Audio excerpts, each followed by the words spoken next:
Uma boa tarde a todos vocês que estão presentes aqui nos assistindo esse nosso seminário virtual Lar Cristão para Casais. Tenho certeza que você está sendo muito desafiado e nos alegramos com a sua presença. Compartilha lá o link com outras pessoas, convida que ainda dá tempo de participarem dessa programação de hoje. O nosso tema hoje é especial, finanças no lar. Geralmente é um tema que gera muito problema, muitos conflitos, mas hoje nós vamos ter uma exposição clara do que a Bíblia deseja para o casamento nessa área tão difícil. Então nos acompanhem hoje aí, nós vamos cantar, vamos brincar, vamos aprender e estamos muito felizes com você aqui. Aproveite muito a nossa programação. Deus abençoe. E hoje temos mais um jogo para você fazer aí na sua casa. Então eu vou fazer aqui algumas perguntas para um casal que está conosco e eles vão responder sim ou não. Mas um não pode dizer o que vai responder e você aí na sua casa pode fazer também. Então quando eu fizer a pergunta, vocês falam alto aí sim ou não. Cada um faz a sua resposta e depois combinam para ver se os dois estão de acordo com aquela resposta, tá bem? Essa é brincadeira simples e vamos ver se eles se conhecem bem em algumas dessas perguntas. Então vocês têm que responder com rapidez aqui as perguntas, não pode pensar muito. Primeira pergunta, nós conversamos juntos sobre como vamos administrar nosso dinheiro, sim ou não? Ok, muito bem, combinaram aí. Meu marido decide gastar o dinheiro sem me consultar, sim ou não? Não. Minha mulher sempre me pede mais dinheiro. Ih, tô achando que eles combinaram. Quando queremos comprar algo para a nossa casa, guardamos um pouco de dinheiro a cada mês para esse propósito, sim ou não? Meu marido só me dá o dinheiro do rancho e depois zanga quando preciso de mais dinheiro, sim ou não? Judite, não pode esperar, hein? Eu conheço o salário do meu marido ou da minha esposa. Aqui em casa dividimos os gastos e cada um fica responsável de pagar uma coisa. Sempre separamos o dízimo do valor que recebemos. Meu marido ou esposa é muito generoso ou generosa. Quando alguém compartilha uma necessidade, geralmente decidimos juntos como ajudar. Aí, a primeira divergência aqui. Finanças sempre causa discussão em minha casa, sim ou não? Minha esposa sempre quer colocar cabelo e gasta muito com salão. Obrigado pela sua participação, essa foi a nossa brincadeira de hoje, nosso jogo de hoje. E eu espero que aí na sua casa também possam ter participado, descoberto algumas coisas e isso possa gerar algumas conversas. Pois hoje o nosso assunto é sobre isso, é sobre finanças no lar. Esse geralmente é um assunto quente, não sei se é aí na sua casa, então fique conosco e vamos aprender mais sobre esse assunto.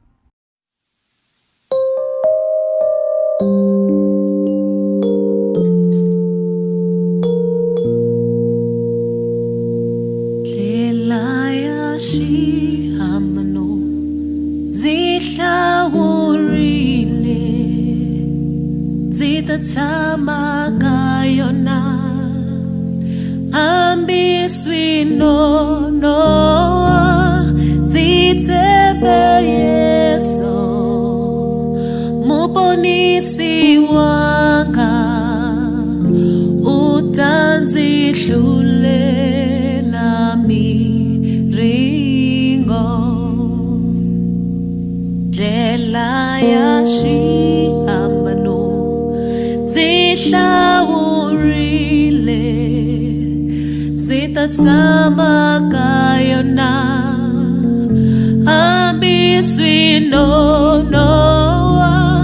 zitebe yeso muponisi wanga utanzi hlulela miringo eshihabanweni zibona timbanga ngathi yankoka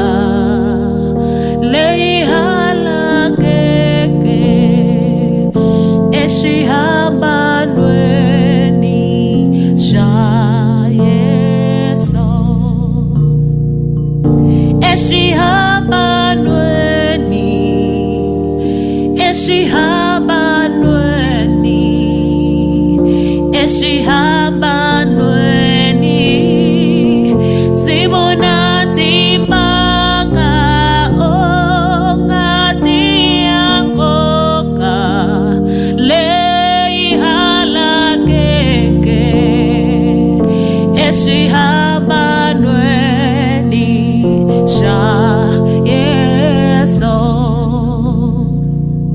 zehleketa xihambano xa ndzi hlamarisa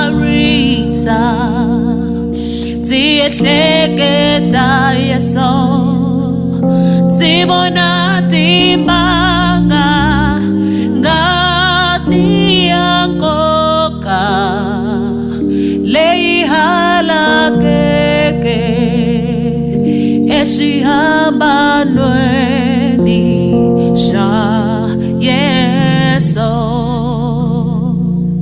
zehleketa xihambano xa ndzi hlamarisa ndzi ehleketa Yeso ndzi vona timanga ngati ya nkoka leyi halakeke eshihambanweni xa Yeso.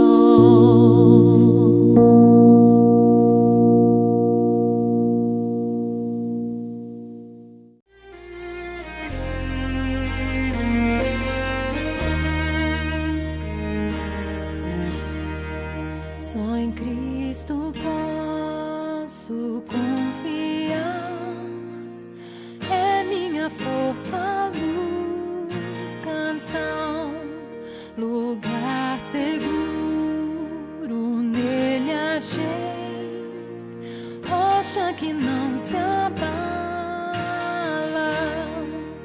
Que grande amor em Cristo há, profunda paz posso encontrar, consolador, meu tudo enfim, nele eu vou permanecer.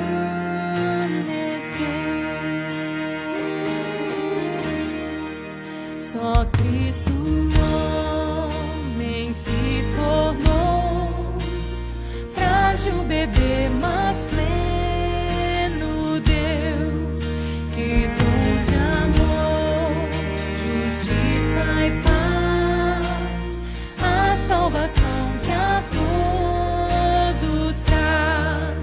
Na cruz Jesus se padeceu, divino plano obedeceu, por meu pecado a dor sentiu, por sua morte eu vivo.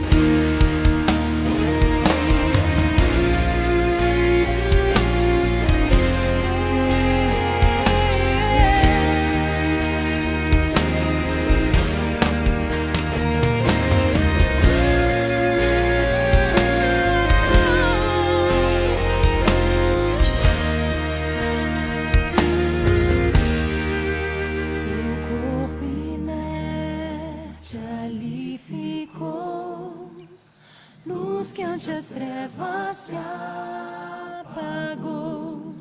Glorioso dia então surgiu, vivo ele está, ressuscitou. Vitória eterna conquistou, do meu pecado livre estou, de Deus eu sou, e Ele é meu, comprou-me com sangue de Jesus.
me chamar, em Cristo eu vou permanecer.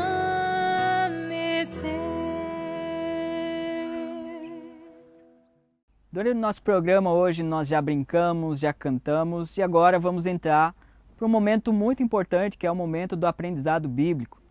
Queria que você tentasse abrir mão de toda a distração que você possa ter aí na sua casa, se concentrar completamente.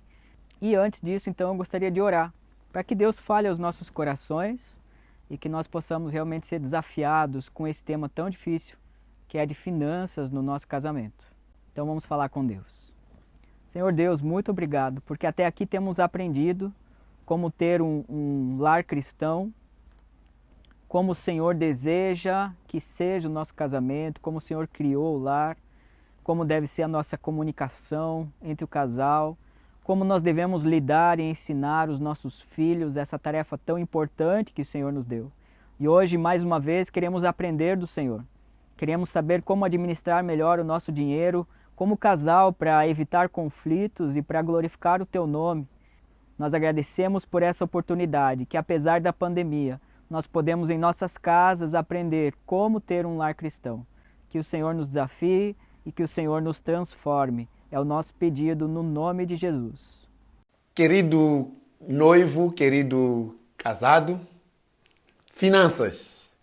Essa é a nossa última palestra do nosso seminário virtual. Já falamos sobre criação bíblica do lar, falamos sobre comunicação bíblica do lar, falamos de criação bíblica de filhos e agora, para terminar, vamos falar sobre finanças no lar cristão. No relacionamento familiar, um dos maiores desafios ou campos de batalha é finanças. E as discussões sobre o dinheiro não é o problema fundamental em si. Porém, essas discussões revelam problemas bem maiores que existem entre casais. Assim, a má administração financeira geralmente revela problemas nas áreas de falta de domínio próprio, ganância, vaidade, valor próprio distorcido, insegurança, entre outros problemas. Por isso, a área de finanças é considerada um dos 4 maiores problemas no relacionamento familiar ou conjugal. Antes de nós então lançarmos mão às Escrituras para podermos ouvir o que Deus tem a nos dizer, eu gostaria de trazer para você, para refletir e poder ir para os princípios bíblicos, tendo já um raio-x da realidade das nossas famílias em relação à questão das finanças. Então eu quero trazer 4 atitudes erradas em relação ao dinheiro. O dinheiro pode ser encarado de modo diferente de pessoa a pessoa. Não somente para suprir as necessidades da vida, mas também pode simbolizar sucesso, poder, posição social e segurança emocional. A família cristã precisa ter muito cuidado para não ser usado pelo dinheiro, mas sim usar o dinheiro. Os nossos bens que Deus tem nos permitido ter, eles tendem a ter um significado secundário daquilo que deveriam ter. Pega o exemplo do celular. O celular é um aparelho que primariamente serve para comunicação, mas hoje ele pode significar uma amostra de status, de poder, de posição social, de modernidade. Um é mais desatualizado que o outro e aí vai. Assim também pode acontecer com o dinheiro. O dinheiro pode ganhar novos significados. O poder, como nós falamos, controle, liberdade, independência, sucesso, segurança e aí mais para frente. Agora, presta atenção, por favor, em algumas atitudes erradas que nós temos em relação ao dinheiro. A primeira atitude errada que queremos destacar aqui é a atitude de comandante. Algumas pessoas usam o dinheiro como uma chave para controlar as outras. O dinheiro se torna uma chave, um meio para controlar e até para dominar os membros da família. E neste caso, quem tem mais possibilidade de ter o valor, mais entrada, se torna o chefe ou se torna boss desse lar. Essa é a primeira atitude errada em relação ao dinheiro. Usar o dinheiro para dominar, controlar o lar, a família. A segunda atitude errada é casais usarem dinheiros separados. Geralmente isto ocorre em famílias em que o casal, os dois, trabalham fora e cada um ofere seu salário e tendem a dizer não, cada um gere o seu salário da maneira como entender. Podemos até estabelecer um acordo aqui onde separamos com o que você faz isto e faz aquilo, um paga essas contas e aquelas e o que sobrar no fim cada um gere da maneira que lhe for agradável. Aí tem a ideia de meu dinheiro e seu dinheiro. Este comportamento, geralmente, ele gera desconfiança e desunião no lar. Temos situações em que, até no casal, tem pessoas que participam de estiques que o cônjuge não sabe. E de repente vê com uma mobília ou até chega a construir uma casa e leva o marido ou a esposa de olhos vedados e tal, tchan, surpresa, para mostrar aquilo que ele fez ou ela fez com o dinheiro que estava a gerir. E essas situações, elas trazem desestabilidade no lar. Segunda atitude errada em relação ao dinheiro. A terceira atitude errada em relação ao dinheiro é a atitude de comprar amor. Muitas coisas na vida são compradas e às vezes ficamos com a impressão de que da mesma forma que usamos alguma quantia para comprar bens, comprar coisas, nós podemos comprar o amor.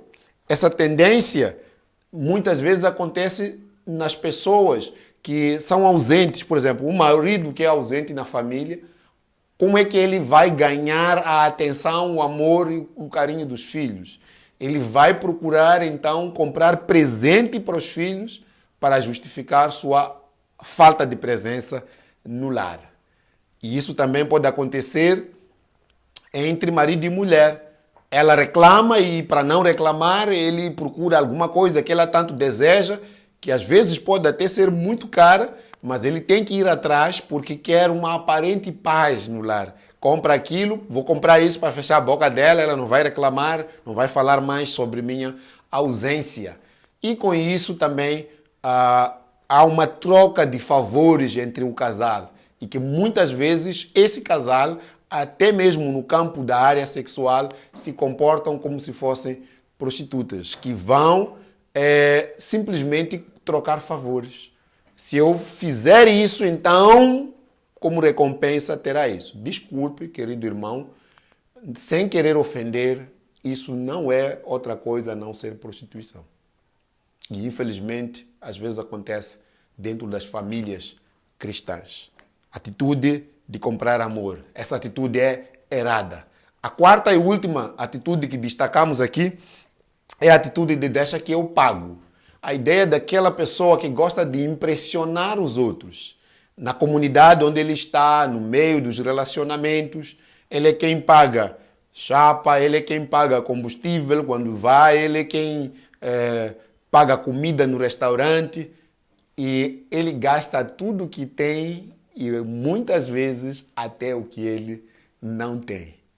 Termina ali o almoço ou o jantar, quando chega a casa, falta luz e não tem mais dinheiro para comprar luz. Porque quis ser aquele que paga bem, que é bem visto como generoso, à custa de uma má administração dos recursos. Então, depois de vermos essas 4 atitudes em relação a finanças, eu gostaria imenso de chamar sua atenção, então, para vermos o que a palavra de Deus tem a dizer a respeito de finanças.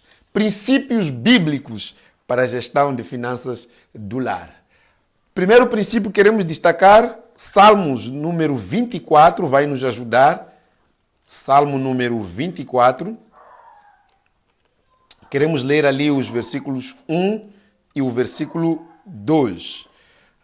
Do Senhor é a terra e tudo o que nela existe, o mundo e os que nele vivem, pois foi ele quem fundou-a sobre os mares e firmou-a sobre as águas. Segundo este texto aqui, nós queremos trazer a verdade de que o primeiro princípio que deve permear sua mente ao usar finanças é que Deus é dono e você é gestor. Deus é dono, eu sou o gestor. Se a terra e tudo que há na terra pertence ao Senhor, então isso quer dizer que até os bens, os recursos financeiros que Deus permite que eu tenha, não me pertencem. Pertencem a Ele. E se eu sou apenas um gestor, então tenho que ter consciência de que o dono vai pedir prestação de contas a respeito do uso daquilo que lhe pertence. Ele não me colocou como um novo proprietário, mas sim como um gestor, um administrador desses recursos. E um dia prestarei contas. A pergunta que se coloca é como é que eu e você estamos a usar o dinheiro, os recursos que não nos pertencem, mas que pertencem a Deus. Segundo princípio, primeiro, o reino de Deus. Em Mateus 6,33, nós temos a verdade que Jesus fala ali no Sermão do Monte, dizendo, busquem em primeiro lugar o reino dos céus e a sua justiça, e as demais coisas vos serão acrescentadas. As outras coisas serão acrescentadas, mas o foco primário da nossa vida é buscar o reino de Deus. Quanto gastamos com roupas, com fatinhos de capulana, as próprias capulanas para cada evento que nós temos, que surge aí, os mucumes, camisas novas, feitas de um jeito, um novo modelo de capulana assim, acolá, nova marca disso, e muitas vezes nós investimos muito do nosso recurso para estas coisas e esquecemos que temos um propósito maior pelo qual nós existimos neste mundo: expandir o reino de Deus, buscar aquilo que é a essência do nosso rei para viver enquanto aqui, preparando-nos para estar com ele para sempre. Terceiro princípio, investir naquilo que tem valor eterno. Investir naquilo que tem valor eterno. Em Mateus 6, 19 a 21, Jesus vai dizer assim: não acumulem para vocês tesouros na terra, onde a traça e a ferrugem destroem, onde os ladrões arrombam e furtam. Mas acumulem para vocês tesouros nos céus, onde a traça e a ferrugem não destroem e onde os ladrões não arrombam nem furtam. Pois onde estiver o seu tesouro, aí também estará o seu coração. Queridos, aliado ao texto de 2 Coríntios 8:12, que fala a respeito de que nós temos que contribuir em função do que nós temos, do que o Senhor nos permitiu ter, olhando para também esta questão de acúmulo de tesouros, chama-nos a atenção a investirmos naquilo que vale para a eternidade. Jesus disse para não acumular tesouros aqui nessa terra. O quanto o seu coração está virado a coisas materiais, que você está apegado a isso, ao ponto de até viver situações desordeiras nas suas finanças, por correr atrás de acumular bens, por correr atrás de acumular tesouros nessa terra, onde um dia pode ser roubado, onde um dia pode chegar um Dinel, um Idai, um Kenneth e destruir. Fica com essa verdade na mente. A contribuição é de acordo com o que a pessoa tem e o valor que dá a razão dessa contribuição. O uso dos nossos recursos está ligado ao que nós valorizamos. E por que valorizamos isso? Então o nosso coração vai junto. Aonde o bolso está, aonde nós investimos os nossos recursos, isso demonstra as prioridades do nosso coração. Quantas vezes, quantas famílias se esforçam e têm condições de pagar uma escola privada para seus filhos? Uma escolinha privada, muito cara.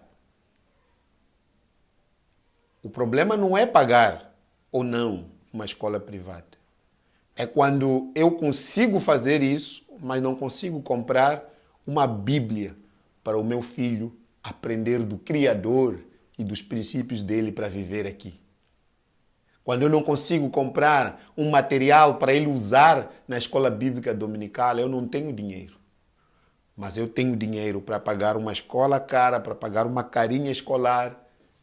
Isso em si não é mau. É bom, se Deus nos permite e nos dá essas condições. Podemos fazer. Mas a questão aqui é para onde eu estou a colocar o maior peso? Para onde é que realmente o meu coração pulsa e me impulsiona para investir?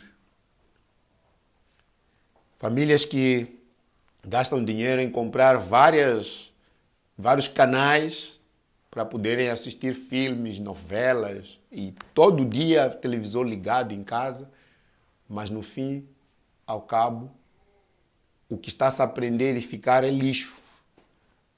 Não vale para a eternidade. Momentos como estes, nós precisamos de ser desafiados a usar bem os recursos que Deus tem colocado na nossa mão. Lembrando que temos que investir naquilo que tem valor para a eternidade. Tem dinheiro para megas, para ver filmes de piadas e tudo. Chega a um seminário de lar cristão como este, não tem recursos para poder, que não paga para participar, só precisa ter sua internet, mas não tem nem megas para poder participar. Já não falo de escrever seu filho para um acampamento virtual, onde ele pode participar e aprender da palavra de Deus. Não, procuramos outras coisas. Como é que podemos entreter mais o nosso filho para nos deixar à vontade? Mas levar ele para inculcar valores eternos na sua vida e investir nessas coisas, muitas vezes não é nossa prioridade. E isso precisa mudar. O quarto princípio que nós temos é que os bens não devem se tornar um grande valor em minha vida.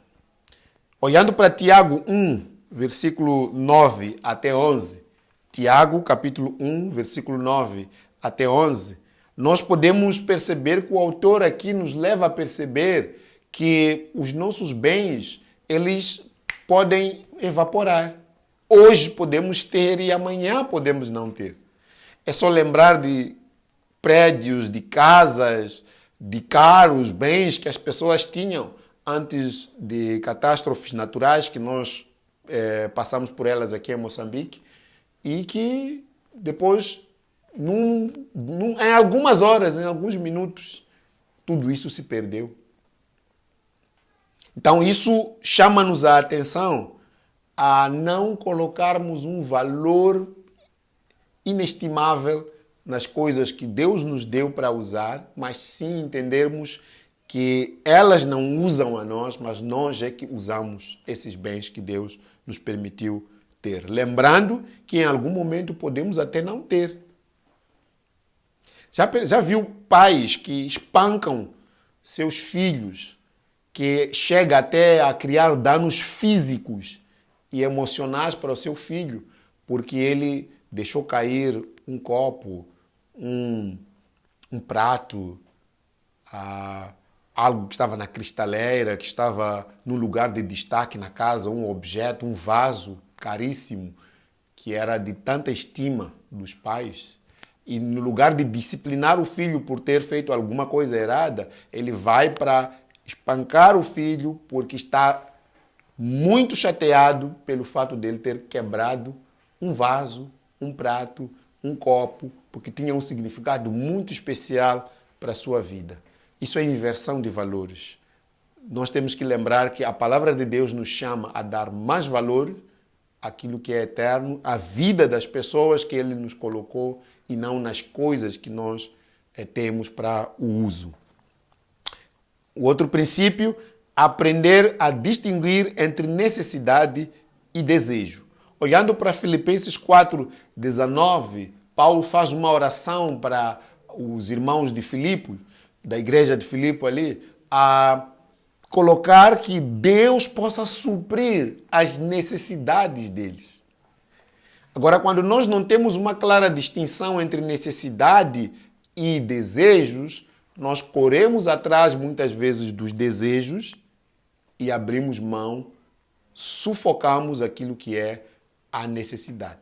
A promessa de Deus, olhando para Mateus, no Sermão do Monte, Mateus 6, dos versículos 25 a 34, é de suprir as nossas necessidades e não os nossos caprichos ou desejos. Deus até pode nos dar os desejos que nós tivermos, que são de acordo com a palavra dele, mas a promessa dele é de suprir as necessidades. Muitas vezes nós trocamos o que é necessário na família por conta de algo que era um desejo.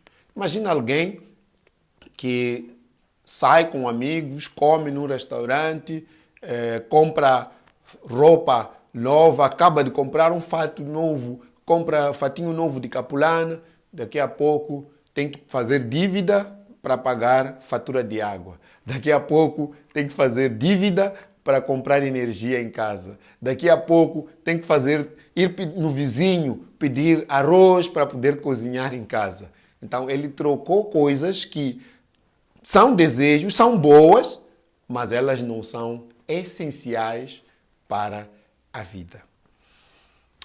O último princípio que nós temos aqui é aprender a viver feliz com mais ou com menos. Deus, na sua bondade e graça, algumas vezes Ele permite com que na nossa vida nós tenhamos esses altos e baixos no campo de finanças, posses. Quando Deus nos permite ter boas condições, isso é bom. Às vezes um aumento de salário, às vezes um bônus, que podemos até adquirir algo ou melhorar nossa situação econômica como família. Mas nós precisamos lembrar que o mesmo Deus que nos permitiu ter isso, também Ele pode em algum momento nos permitir ter a falta disso. Como é que nós vivemos? Vamos ouvir Paulo em Filipenses capítulo 4. O que ele diz a respeito dessa questão? Filipenses capítulo 4, versículos 11 até 13. Paulo vai dizer assim: não estou dizendo isso, mas é melhor começarmos no 10. Alegro-me grandemente no Senhor, porque finalmente vocês renovaram o seu interesse por mim. De fato, vocês já se interessavam, mas não tinham oportunidade para demonstrá-lo. Não estou dizendo isso porque esteja necessitado, pois aprendi a adaptar-me a toda e qualquer circunstância. Sei o que é passar necessidade e sei o que é ter fartura. Aprendi o segredo de viver contente em toda e qualquer situação. Seja bem alimentado, seja com fome, tendo muito ou passando necessidade.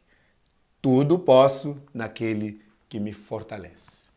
Vamos ver aqui este princípio de contentamento. Paulo nos mostra que nós precisamos aprender a vivermos contentes, alegres, felizes em toda e qualquer circunstância. Se Deus nos permite ter muito, vamos glorificá-lo por muito que nos deu. Quando Ele nos permite ter pouco, vamos glorificá-lo e viver nesse pouco que nós temos.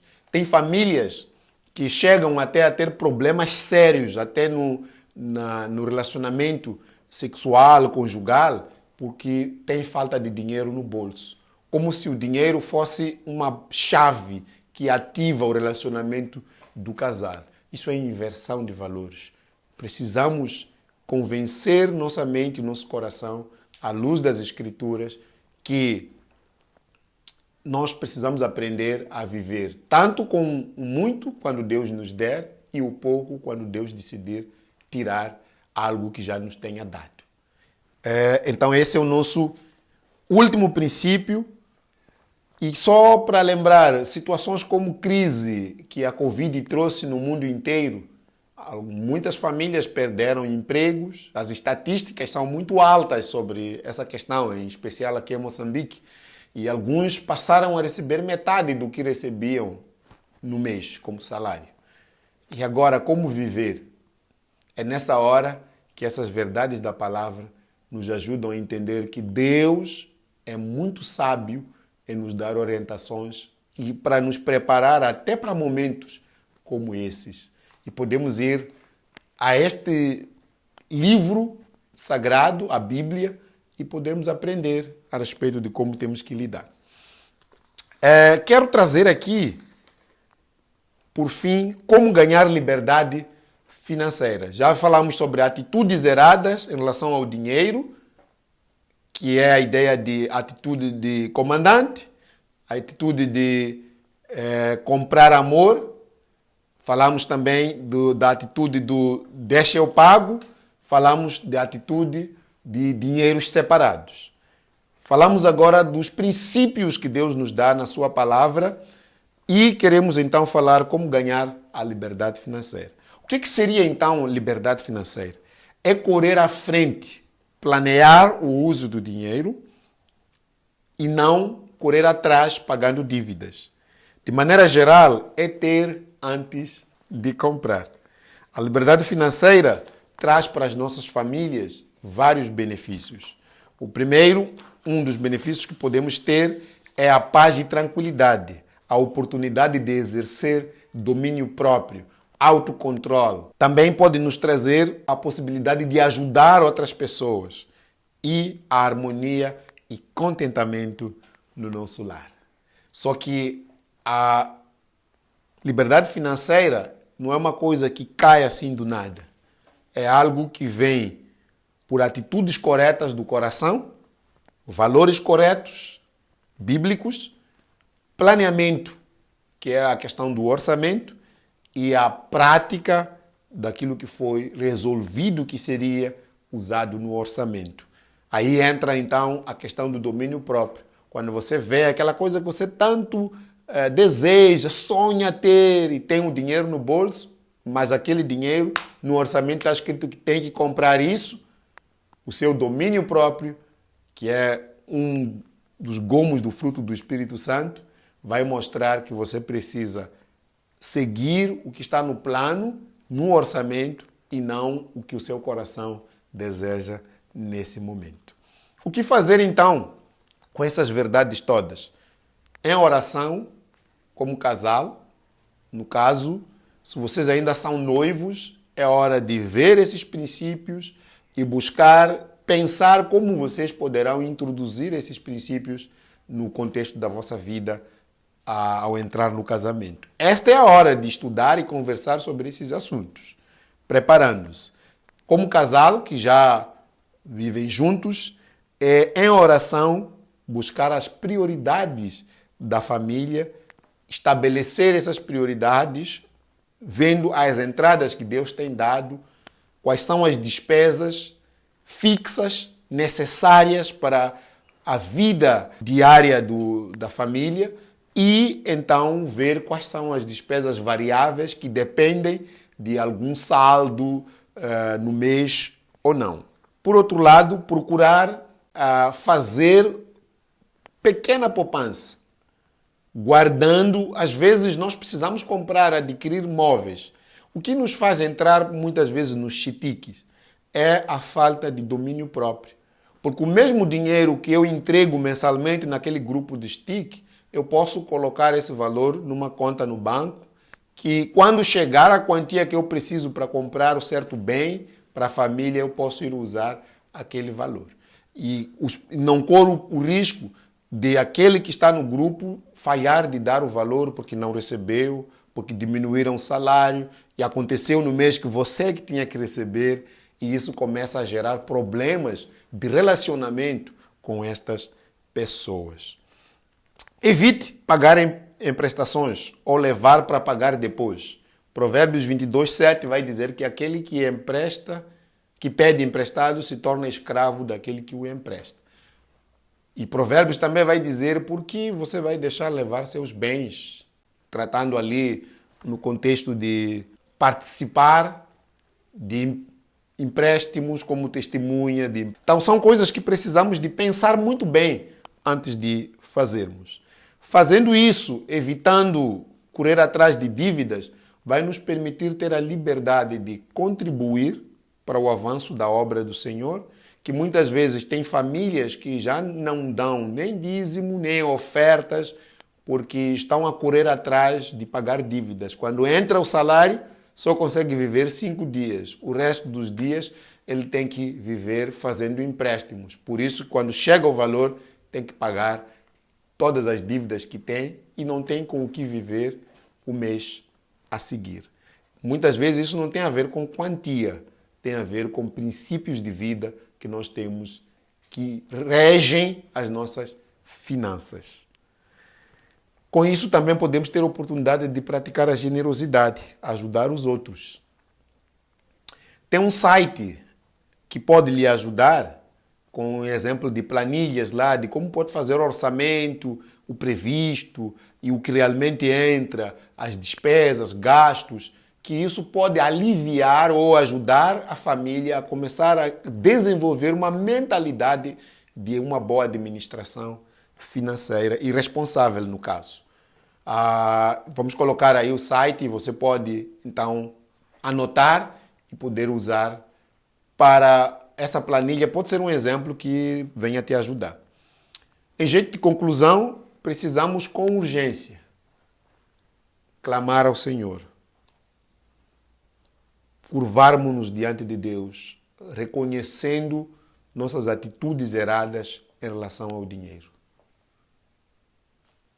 Alicerçarmos-nos nos princípios que Deus nos deu na sua palavra para o uso do dinheiro, que vão nos ajudar a abandonar essas atitudes das quais já nos referimos.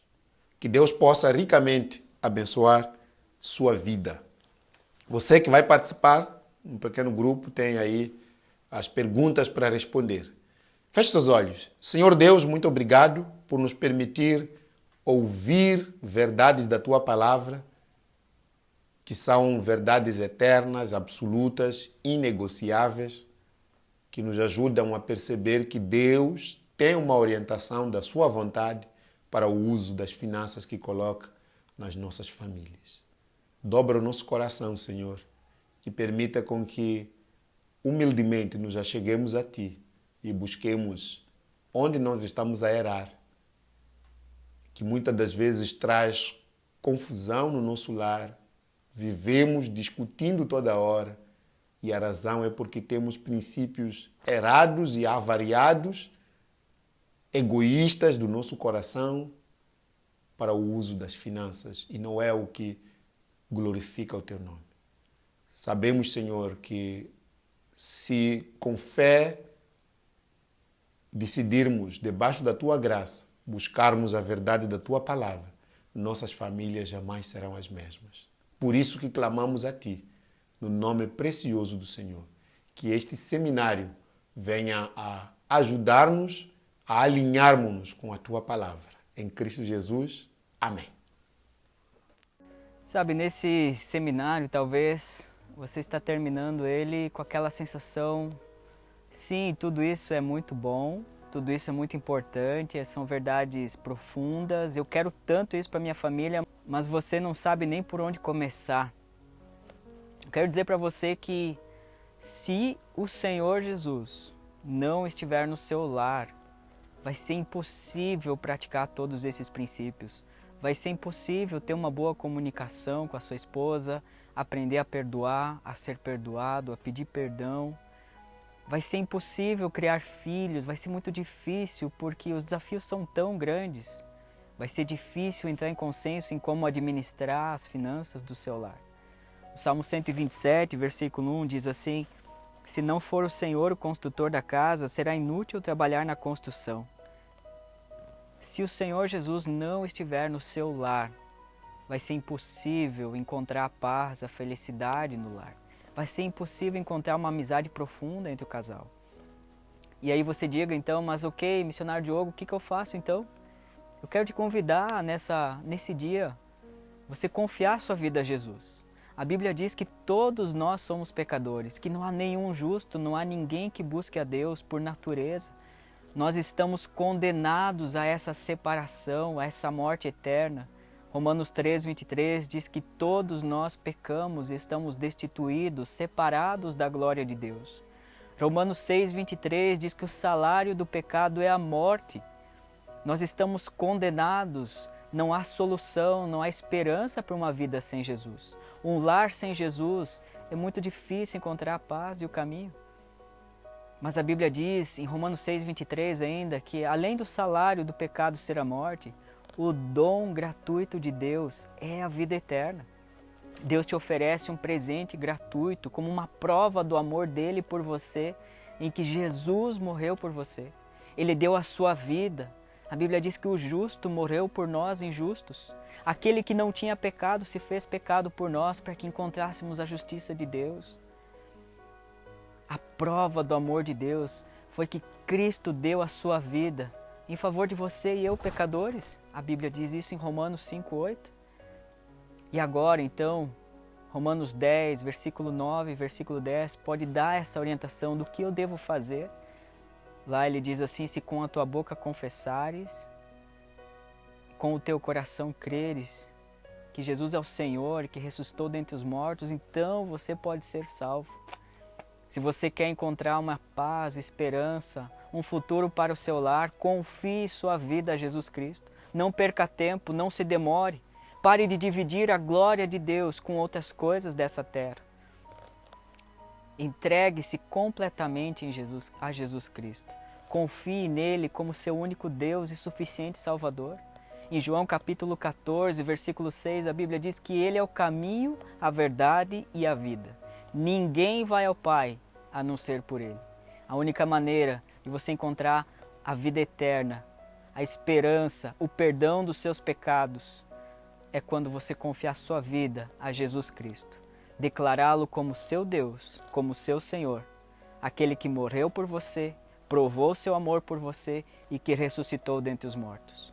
É isso que pode te dar vida, é isso que pode te dar esperança e é isso que pode fazer você encontrar um lar feliz. Confie nele hoje. Você pode orar aí na sua casa. Feche teus olhos, fale com Deus. Ele conhece os teus pensamentos, Ele sabe o que você está a viver, Ele sabe a situação do seu casamento. Se ajoelhe junto com a tua esposa, com os teus filhos aí na sua casa e confie nele. Entregue a sua casa, a sua vida, o seu coração, a sua carteira, os seus filhos ao Senhor. É para isso que nós estamos aqui nessa terra. Para experimentar a vida verdadeira, completa e satisfeita que só Jesus Cristo pode dar. E Ele já deixou tudo aqui revelado na sua palavra. Então feche os teus olhos e fale com Deus. Quero orar por você. Ore também de onde você está. E entregue sua vida, seu coração, sua família e seus filhos ao Senhor nesse momento. Deus, obrigado pela esperança que temos em Cristo Jesus. Obrigado porque na Tua Palavra encontramos a solução para os nossos problemas, para o nosso pecado, para os conflitos no nosso lar. Talvez muitos casais hoje que estão ouvindo essas palestras estão sem esperança. Talvez eles estão a olhar para o seu casamento e dizer não há como restituir, não há como continuar desse jeito. Mas o Senhor é capaz de restaurar seus lares. Deus, convença cada casa. Convença cada família, cada casal, cada homem, cada mulher, para que nessa noite confie no Senhor Jesus como seu único Deus e suficiente Salvador, abandonando suas práticas pecaminosas, abandonando todas suas crenças que vão além de Jesus Cristo como único Deus e suficiente Salvador. Que possa ser abandonado todas as coisas que lhes escravizam. Se tem algo que lhe prende, Deus, que seja queimado no nome de Jesus. Se tem algo que hoje os impede de crer, que o Senhor tire, Pai, do caminho e o Senhor os convença. Que haja paz em cada coração e que eles possam declará-lo como único Deus e Salvador de suas vidas, de suas famílias, dos seus filhos. Nós oramos, Deus, pois sabemos que se o Senhor não estiver no nosso lar, em vão será todo o nosso trabalho. Nós aprendemos tanto e nós queremos encontrar esse lar cristão, esse propósito divino que o Senhor tem para a nossa família. Restaura casais que estão em conflitos.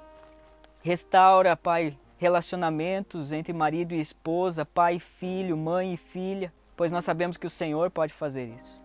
Nós oramos, Deus, pedindo que o Senhor traga lares cristãos nesse país e que para a Tua glória nós possamos ser luz por onde passarmos.